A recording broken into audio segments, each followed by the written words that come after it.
మీ business ఏదైనా మీ ఊర్లో promotion చేయాలంటే అది సుమన్ టీవీతోనే సాధ్యం. ఇప్పుడే సంప్రదించండి. తెలంగాణ విభజన జరిగిన తర్వాత భద్రాచలానికి తీవ్ర అన్యాయం జరిగింది.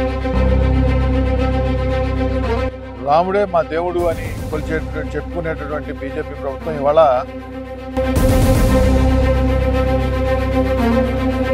గూగుల్లో మొదటి నుంచి కూడా భద్రాచలం అని ఎప్పుడైతే మనం టైప్ చేస్తున్నామో ఆంధ్రప్రదేశ్ అని మాత్రమే చూపిస్తుంది. Welcome to Suman TV. మనకి తెలంగాణ రాష్ట్రం ఏర్పడి దాదాపు 12 సంవత్సరాలు కావస్తుంది. భద్రాచలంలో ఉన్నటువంటి ఈ తెలంగాణ రాష్ట్రం ఏర్పడిన తర్వాత కొంత భూభాగం ఆంధ్రప్రదేశ్లో కలవడంతో ఇక్కడ తీవ్ర ఇబ్బందులు ప్రజలు పడుతున్నారు.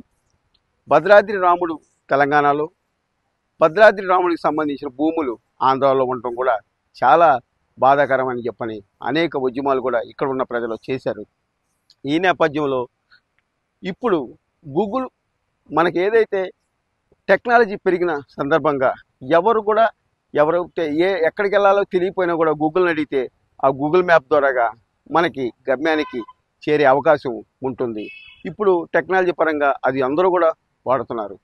అలాంటిది భద్రాచలం గూగుల్ మ్యాప్లో చూస్తే మనకి ఆంధ్రప్రదేశ్లో ఉన్నట్టుగా చూపిస్తుంది.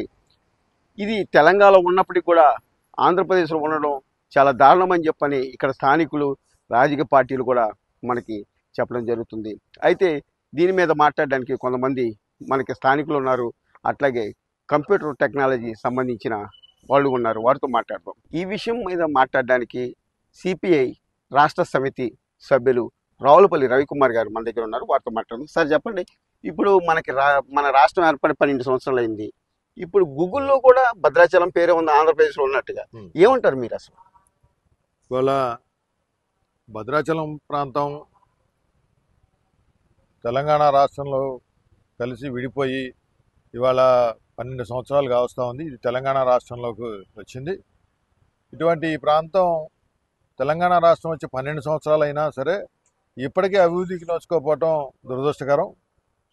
ఇవాళ ఉన్నటువంటి కేంద్రంలో ఉన్నటువంటి బీజేపీ ప్రభుత్వం రాముడిని దక్షిణ అయోధ్య రాముడుగా, మేము రాముని భక్తులం, రాముని సేవకులం, రాముడే మా దేవుడు అని చెప్పుకునేటటువంటి బీజేపీ ప్రభుత్వం ఇవాళ ఈ అయోధ్యలో రామ మందిరాన్ని పెద్ద ఎత్తున నిర్మాణం చేసినప్పటికీ భద్రాచలంలో దక్షిణ అయోధ్యగా విలసిల్లుతున్నటువంటి భద్రాచలాన్ని మాత్రం చాలా అశ్రద్ధకు గురి చేసినటువంటి పరిస్థితి కనపడతా ఉంది.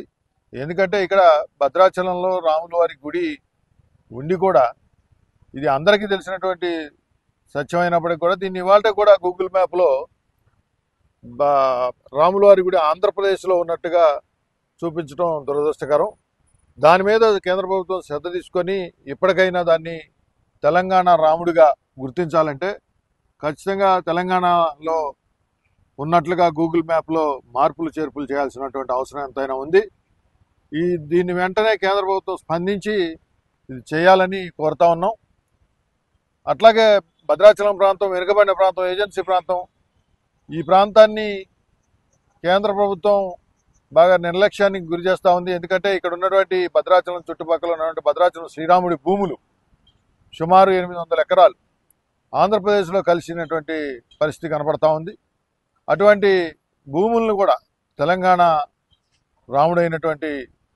రాముడి భూముల్ని తెలంగాణలో కలిపి భద్రాచలంకి అవసరమైనటువంటి 5 పంచాయతీలను భద్రాచలంలో కలపడం ద్వారా రాముడి భూములు కూడా శ్రీరామచంద్రుడికి సన్నిధిలోకి వస్తాయని చెప్పి తెలియజేస్తూ కేంద్ర ప్రభుత్వ నిర్లక్ష్య వైఖరిని నిరసిస్తూ ఇవాళ దాని మీద చొరవ తీసుకొని మేము రాముని భక్తులం, రాముని సేవకులం అని చెప్పుకునేటువంటి బీజేపీ కేంద్ర ప్రభుత్వం ఇవాళ ఈ 2 విషయాల మీద శ్రద్ధ తీసుకొని వెంటనే తక్షణమే రాముడికి న్యాయం చేయాలని చెప్పి సిపిఐ పార్టీ రాష్ట్ర సమితి సభ్యుడిగా డిమాండ్ చేస్తా ఉంది. ఈ విషయం పైన మాట్లాడడానికి భద్రాచలం కంప్యూటర్ టెక్నాలజీ ఎడ్యుకేషన్ సంబంధించిన చలపతిరావు గారు ఉన్నారు. వారితో మాట్లాడదాం.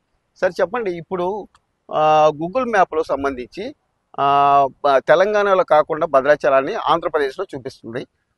తర్వాత కొద్దిగా మనం కిందకు వస్తే మళ్ళీ తెలంగాణ రూట్ చూపిస్తే అసలు ఈ గూగుల్ సంబంధించి ఇది ఎట్లా చేయాలి? అట్లా కేంద్ర ప్రభుత్వం చేయాలా, రాష్ట్ర ప్రభుత్వం చేయాలా, ఎవరు చేయాలి అసలు ఇది? ఇది రాష్ట్రము విడిపోయిన తర్వాత భద్రాచలంలో కొంత ప్రాంతము ఆంధ్రాలో ఉండడం, కొంత ప్రాంతం తెలంగాణ ఉండడం అనేది జరిగింది.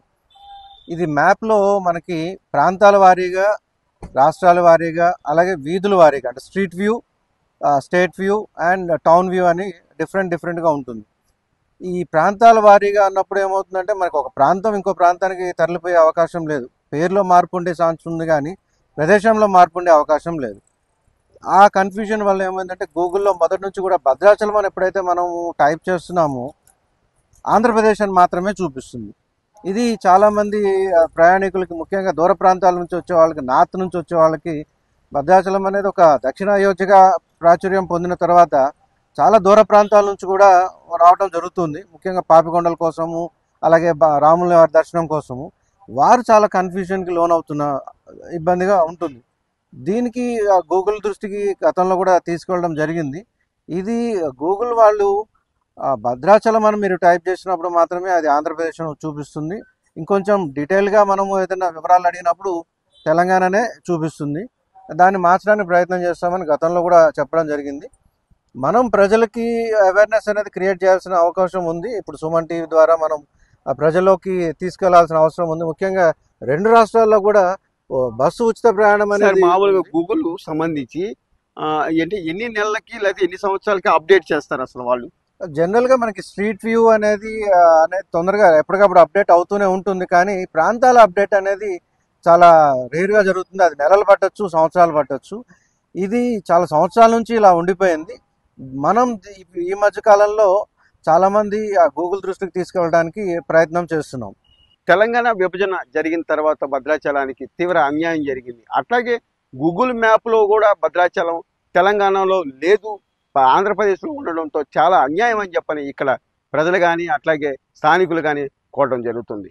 ఎమ్మటే ఈ గూగుల్ మ్యాప్లో తెలంగాణలోనూ ఏర్పాటు చేయాలని చెప్పని కేంద్ర ప్రభుత్వాన్ని, రాష్ట్ర ప్రభుత్వాన్ని ఇక్కడ స్థానికులు కోరడం జరుగుతుంది. వీడియో జర్నలిస్ట్ బాలసూర్యతో నాగరాజ్, సుమన్ టీవీ, భద్రాచలం.